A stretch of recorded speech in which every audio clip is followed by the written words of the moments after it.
Halo Pak Ipung dan teman-teman, perkenalkan nama saya Grace Noventina dari Teknik Multimedia dan Jaringan. Sekarang saya semester 6. Di sini saya akan mempresentasikan tugas mata kuliah Web Design. Nah, apa sih Web Design itu? Dan ada apa aja di dalamnya? Web Design ini terdiri dari layout dan komposisi, warna dan tekstur, dan tipografi. Untuk lebih lengkapnya, simak terus ya video ini.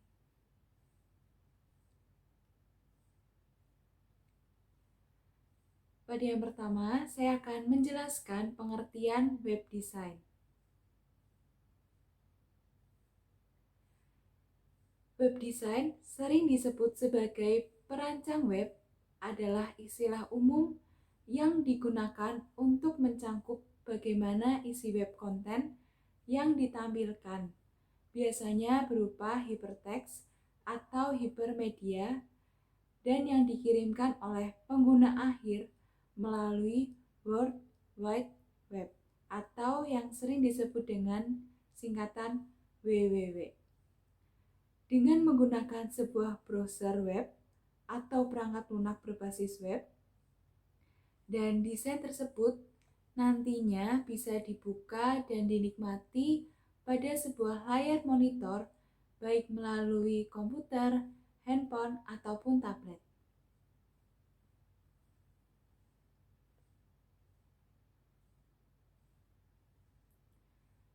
Adapun peran dan tanggung jawab web design sebagai berikut. Yang pertama adalah merancang layout secara visual dengan menyalurkan ide-ide kreatif di setiap elemen yang ada di website. Memberi warna, memilih jenis huruf, menempatkan gambar, dan lain-lainnya.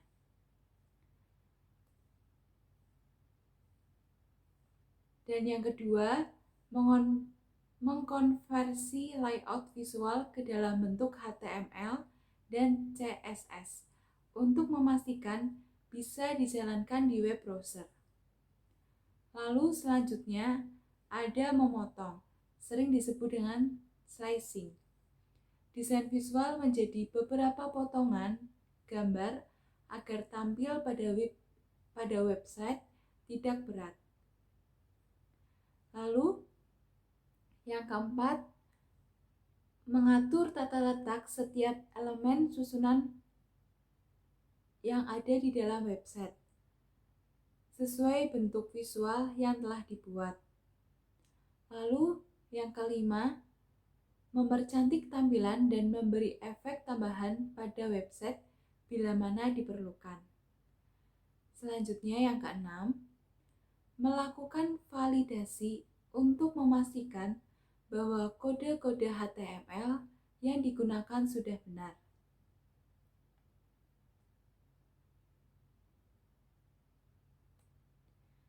Dan yang ketujuh, membuat rancangan layout sebuah website dalam bentuk wireframe, baik menggunakan tools ataupun sekedar coret-coret di kertas. Sebagai seorang desainer, pastinya kita setelah membuat suatu desain mendapatkan fee atau kita mendapatkan suatu bayaran dari klien. Nah, membuat suatu umumnya fee-nya mendapatkan 4 juta atau sampai 6 juta jika pembuat itu sudah minimal D3 atau sederajat. Pasti mendapatkan fee sebesar 4 juta sampai 6 juta. Lalu selanjutnya adalah prinsip memperindah website. Nah, di sini ada 4 yang harus kita perhatikan. Yang pertama adalah layout dan komposisi. Lalu yang kedua ada color. Terus yang ketiga ada tekstur. Dan yang terakhir adalah tipografi. Oke, langsung aja kita bahas. Nah, yang pertama ini adalah layout dan komposisi.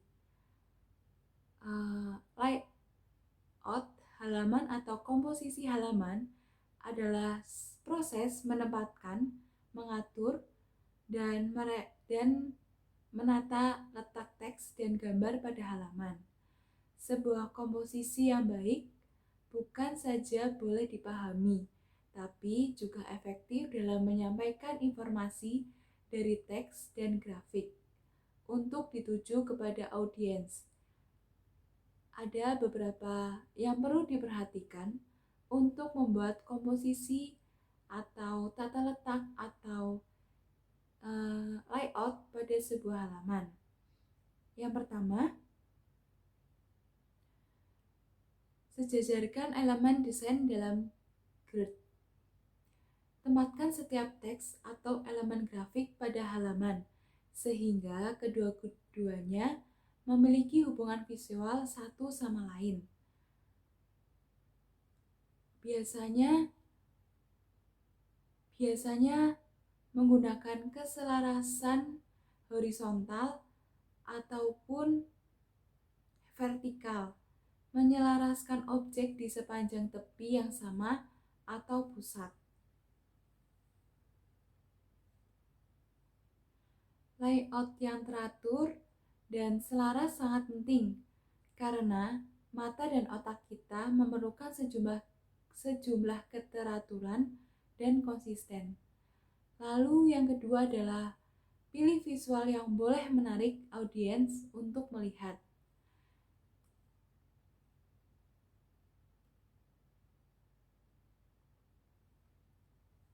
Salah satu layout sederhana dan mungkin paling kuat adalah menggunakan satu visual yang kuat.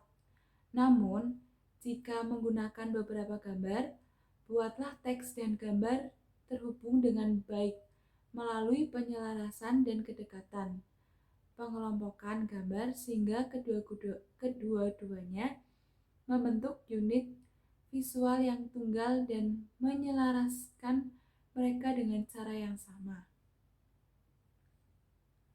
Lalu ada yang ketiga. Yang ketiga adalah keseimbangan tata letak visual dan teks. Keseimbangan sangat penting baik tentang jumlah teks dan elemen grafik dan bagaimana mereka diatur pada halaman. Keseimbangan simetris atau penggunaan elemen bahkan seperti 2 atau 4 kolom atau blok dari 4 gambar. Umumnya menghasilkan tata letak halaman formal yang lebih baik.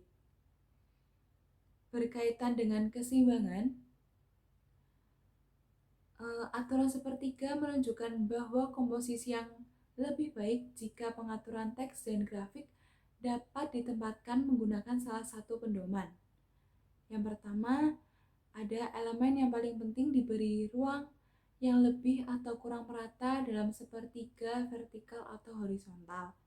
Lalu yang kedua, elemen yang penting untuk diberi perhatian dan di ketiga atau bawah halaman. Lalu selanjutnya ada elemen yang paling penting berpusat pada salah satu titik di mana garis berpotongan dari hasil pembagian halaman menjadi 3 bagian horizontal atau vertikal. Lalu yang kelima adalah menambah ruang kosong di tempat yang tepat. Nah, ruang kosong sama pentingnya dengan teks dan gambar pada halaman. Meletakkan ruang kosong terlalu banyak pada halaman, walaupun itu selaras dan seimbang, dan menggunakan aturan per 3 boleh karena itu sudah termasuk komposisi dan halaman memerlukan ruang kosong. Lalu yang keenam adalah menggunakan tata letak yang sama. Dalam penggunaan tata letak ini, pengulangan boleh membentuk keselarasan. Menggunakan warna yang sama untuk item terkait seperti headline. Headline adalah judul halaman. dengan menggunakan gaya yang sama atau ukuran grafik. Lalu yang ketujuh adalah tekankan perbedaan unsur desain. Nah, dalam yang terakhir ini menggunakan elemen kontras termasuk warna dan keselarasan. Semakin besar perbedaan, semakin besar kontras dan tata letak yang lebih efektif. Contoh sederhananya adalah menggunakan penekanan pada headline dengan menggunakan jenis dan ukuran teks yang berbeda, tetapi masih tetap bisa dibaca ya.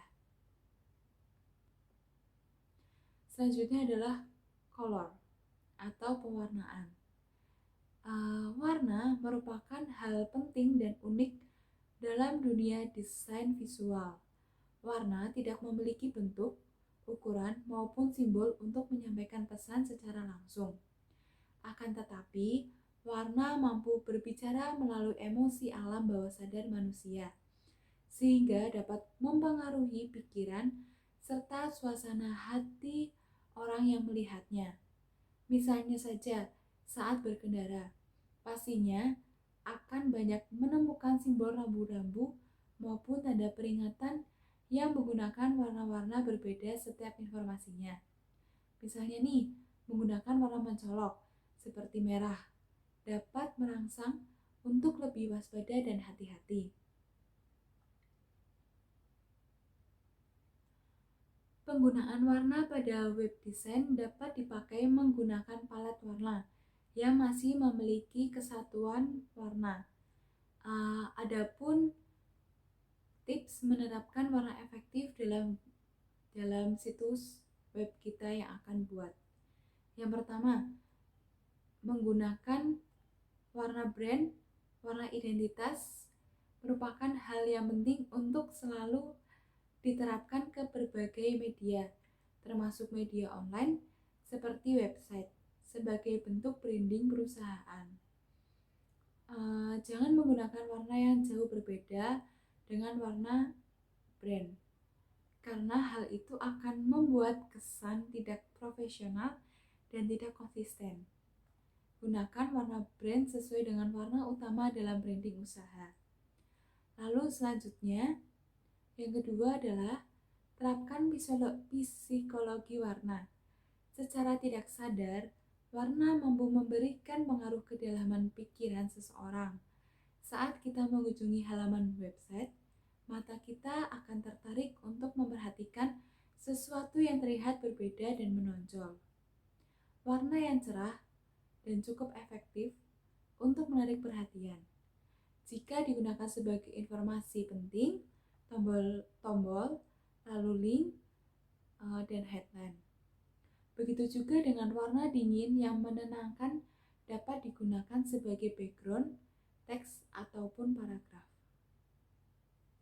Lalu yang ketiga, sesuaikan warna dengan target pasar. Setiap konsumen memiliki ketertarikan warna yang berbeda sesuai dengan umur maupun jenis kelaminnya. Begitu juga setiap bidang usaha akan selalu berbeda dalam menerapkan warna yang berkaitan dengan profesionalitas usaha. Sebagai contoh, warna ceria yang tampil menyenangkan akan lebih efektif digunakan untuk target konsumen anak-anak maupun wanita, serta digunakan dalam bidang usaha yang santai. Sangat tidak efektif jika warna ceria digunakan untuk target konsumen dengan bidang usaha yang lebih serius dan profesional, seperti usaha kontraktor, politik, akuntan, hukum, dan lain-lain. Lalu yang terakhir adalah yang keempat. Pastikan warna teks kontras dengan background. Kontras teks dalam desain website jugalah penting. Teks menjadi sumber rujukan bagi pengunjung untuk mengetahui informasi mengenai isi web tersebut. Untuk itu, membuat teks mudah dibaca dan untuk menghindari ketegangan mata, harus ada kontras yang tinggi antara warna teks dan warna background yang digunakan. Gunakan teks warna gelap untuk background terang dan sebaliknya, seperti itu. Lalu selanjutnya ada tekstur. Nah, tekstur ini jika digunakan dengan tepat dalam desain akan memberikan kedalaman terhadap desain. Tekstur adalah kualitas permukaan dari suatu bentuk atau garis. Tekstur bisa berbentuk kasar, ada berbentuk halus, lembut, kuat, berkilau, dan lain-lain. Tekstur bisa berupa baik material organik ataupun material buatan seperti tekstur kain, kayu, kulit, nilon, batu bata, dan lain-lain.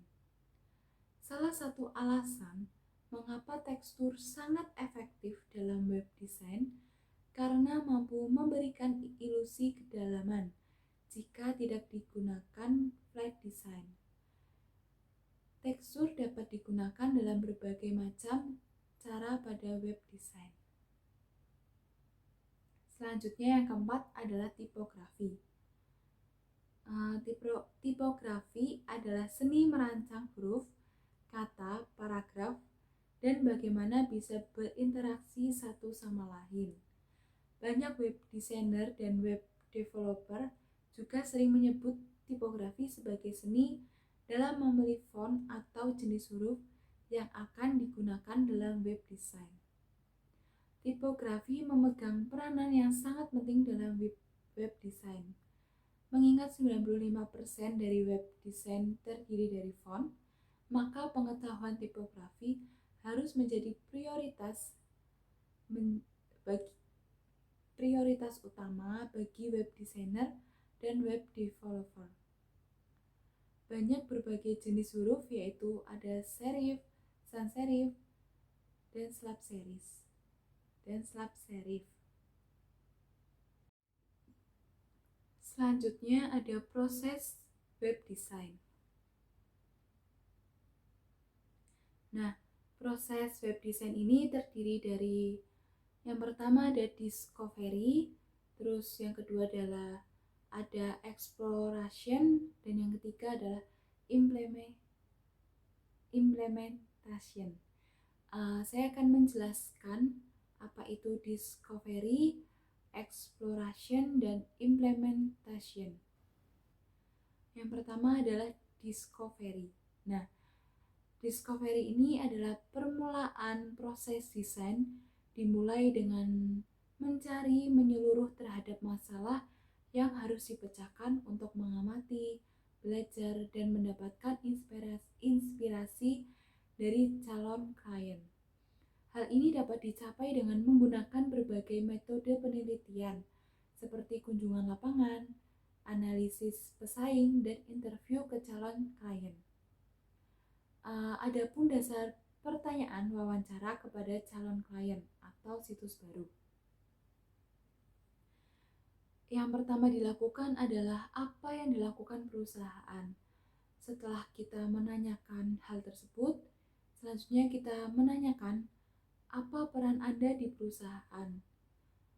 Selanjutnya, kita mempertanyakan apakah perusahaan sudah memiliki logo atau merek dan apa tujuan Anda dalam mengembangkan situs web.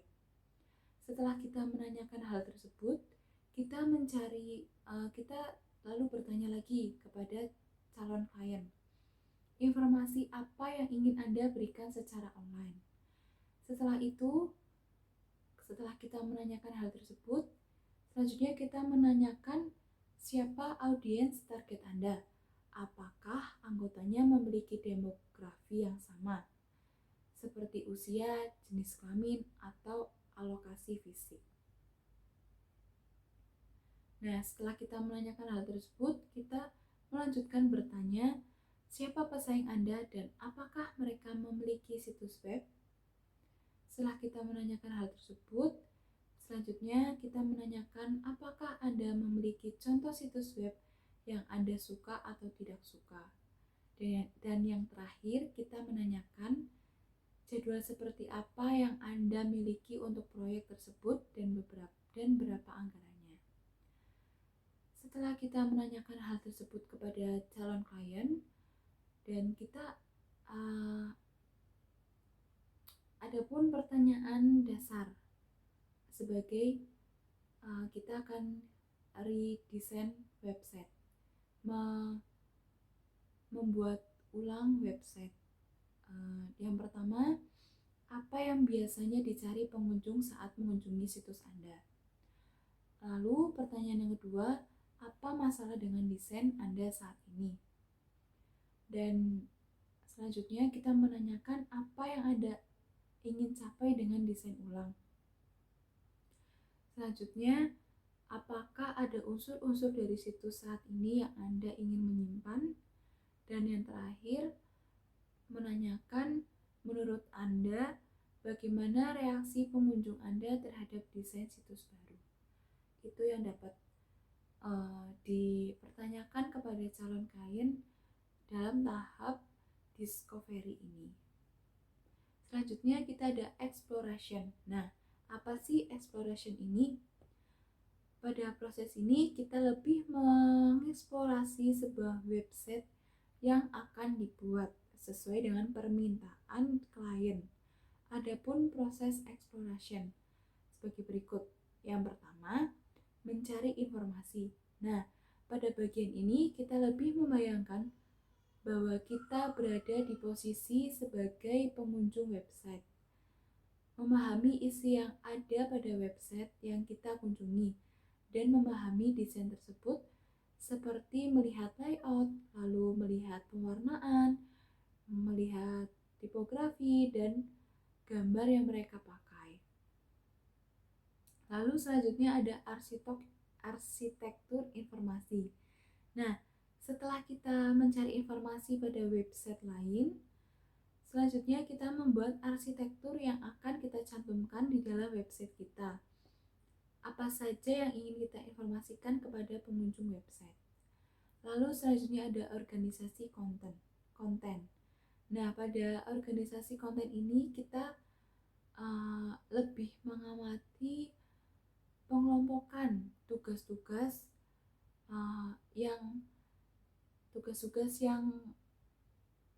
bertanggung jawab dalam situs web yang akan kita buat. Lalu selanjutnya yang terakhir ada strukturisasi. Pada strukturisasi ini membahas mengenai informasi yang akan dicantumkan di website secara struktural. Dan yang ketiga adalah implementation. Pada proses yang terakhir ini kita lebih menerapkan apa yang sudah kita lihat pada website yang lain. Adapun yang diperhatikan pada proses ini, yang pertama ada layout. Di layout ini kita jangan terpaku pada teknologi layouting seperti HTML, tetapi kita fokus pada buku sketsa yang kita buat. Lalu selanjutnya ada eksperimen warna. Nah, pada eksperimen warna ini kita harus berani untuk mengeksplor lebih banyak tentang warna agar website yang kita buat memenuhi permintaan klien dan yang terpenting adalah lebih menarik. Dan yang ketiga ada eksperimen tipografi.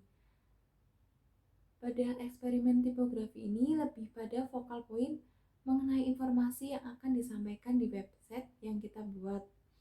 Tentunya pemilihan jenis font yang harus bisa terbaca oleh pengunjung yang akan mengunjungi website kita. Jika kita memilih font yang sudah dibaca, tentunya akan menyulitkan pengunjung website dong. Dan yang terakhir adalah convert. Pada tahap ini yang terakhir tentunya kita mengubah apa yang perlu diperbaiki mengenai layout, warna, dan tipografi, dan yang lain-lain. Nah, selanjutnya ada definisi good design. Apa sih definisi good design ini? Definisi good design ini ada dua sudut pandang utama yang digunakan kebanyakan orang untuk menentukan apakah desain situs web itu baik atau buruk. Ada sudut kegunaan yang ketat yang berfokus pada fungsionalitas, penyajian informasi yang efektif dan efisien. Dan ada beberapa orang terjebak dalam estetika dan grafik dan melupakan penggunaan. Sementara beberapa ahli kegunaan tersesat dalam pengujian penggunaan mereka dan melupakan daya tarik visual.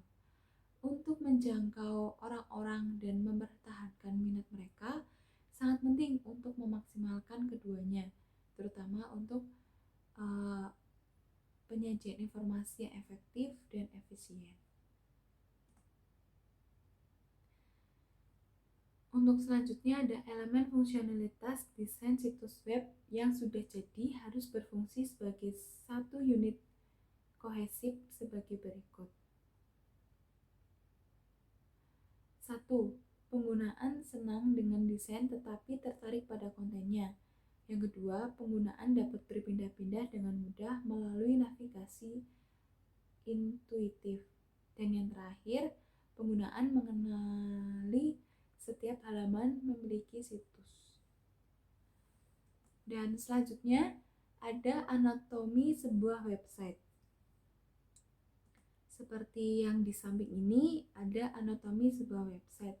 Yang di atas itu ada kontainer, lalu ada logo tentunya, lalu ada navigation, alamat perusahaan, lalu ada konten, isi yang akan kita sampaikan kepada situs web, lalu ada footer, lalu ada waitlist page. Itu yang kita pakai sebagai anatomi sebuah website untuk menarik. Lalu selanjutnya ada grid teori. Nah, grid teori ini seperti gambar di samping, seperti itu grid teorinya. Lalu menjadi seperti ini gambarnya, dan ini sempat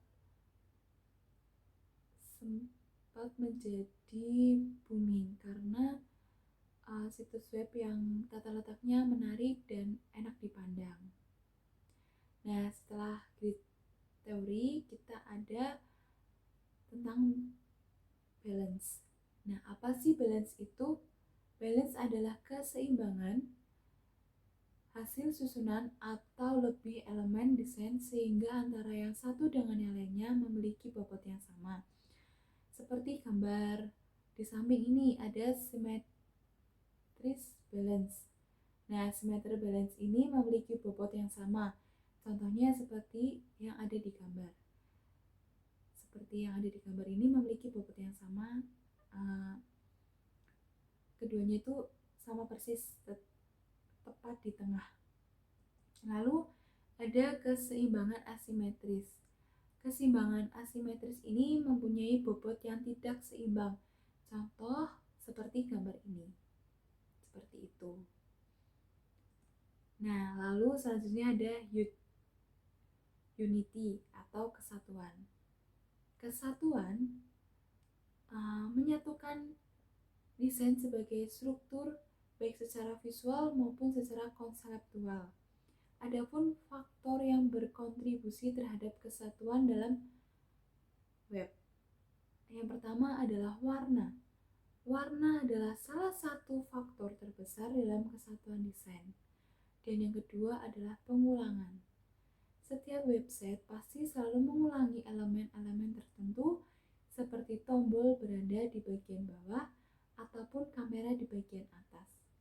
Template ini untuk perangkat membantu orang mengenali bahwa mereka adalah bagian dari keluarga yang sama karena ini berulang.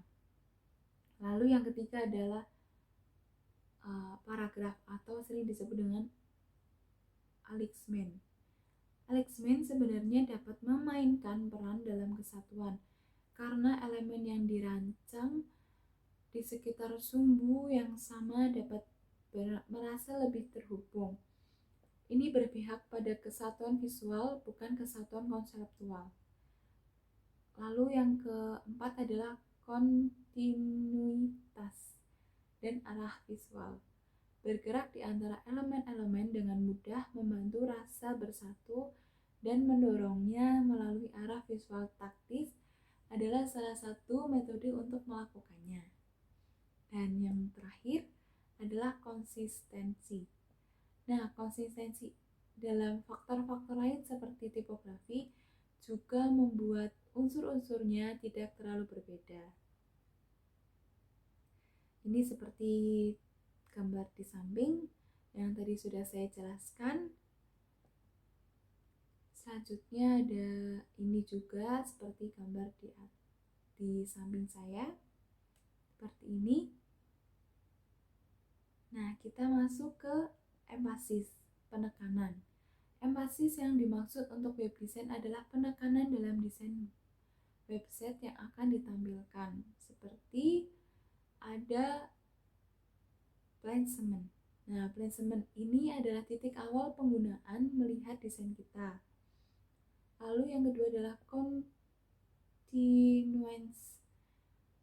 Adalah gagasan di balik kontinuitas atau aliran adalah bahwa ketika mata kita mulai bergerak ke satu arah, mereka cenderung terus mengikuti jalur itu sampai fitur yang dominan muncul. Lalu selanjutnya ada isolation. Nah, isolation ini dengan cara yang sama bahwa kedekatan membantu kita menciptakan kesatuan dalam desain. Isolasi meningkatkan penekanan. Suatu barang yang menonjol dari lingkungannya akan cenderung membutuhkan perhatian, meskipun dia berpisah dengan teman-temannya. Lalu yang selanjutnya ada kontras. Nah, kontras didefinisikan sebagai penjajaran elemen grafis yang berbeda dan merupakan metode paling umum yang digunakan untuk membuat penekanan dalam tata letak. Konsepnya sederhana. Semakin besar perbedaan antara elemen grafis dan sekitarnya, maka semakin menonjol elemen tersebut. Lalu selanjutnya adalah proportion. Nah, proporsi atau proportion adalah prinsip desain yang berkaitan dengan perbedaan skala objek. Jika kita menempatkan suatu objek di lingkungan yang skalanya lebih kecil dari objek itu sendiri, objek itu akan tampak lebih besar daripada di kehidupan nyata dan sebaliknya. Nah, lalu ada tata letak. Tata letak ada 3. Yang pertama ada left column navigation, lalu ada right column navigation, lalu ada 3 column navigation. Seperti di samping saya ini contohnya itu ada, selanjutnya itu, dan ini selanjutnya ada tren yang biasa dipakai di website seperti gambar di samping ini. Lalu ada ini yang di samping, ada expensive voucher. Lalu selanjutnya ada bare bones minimalis. Lalu selanjutnya adalah full screen backgrounds seperti ini. Lalu selanjutnya adalah flat design. Lalu ada video backgrounds. Selanjutnya ada masonry layout. Selanjutnya adalah parallax seperti ini. Lalu di sini ada resizing yang biasa dipakai di website. Terus ini adalah screen resolution. Oke, itu yang biasa dipakai dalam situs web. Selanjutnya kita akan menuju ke warna. Nah, tentunya warna sudah saya jelaskan di bagian awal. Ini ada di samping saya ada palet warna yang umumnya dipakai, yang memiliki kontras yang sama dan tentunya memiliki warna yang lebih indah untuk dilihat. seperti ini, seperti di samping saya. Selanjutnya ada tekstur. Nah, tekstur sudah saya jelaskan juga di bagian awal. Ini ada macam-macam tekstur, ada rounded corner, terus lalu ada rosation yang seperti di samping saya, lalu ada shape seperti di samping saya, terus ada pattern seperti di samping saya juga, lalu ada light and shadow, terus ada cartoon style, dan yang terakhir ada minimal seperti yang di samping saya. Lalu selanjutnya ada tipografi. Nah, tipografi ini sudah saya jelaskan juga di bagian awal. Ini ada tipografi yang biasa dipakai di dalam situs web dan yang memiliki keterbacaan yang sangat bagus. Seperti ini. Ada Arial Blacks, Comic Sans, Georgia, dan selanjutnya. Lalu di sampingnya ada tulisan script ya, seperti tulisan tangan. Lalu ini ada contoh juga font-font yang biasa dipakai. Ya, Pak Ipung dan teman-teman, itu yang bisa saya presentasikan mengenai tugas mengulang materi tentang desain web. Maaf apabila ada kesalahan dan tutur kata yang tidak berkenan. Mohon maaf dan dimaklumi.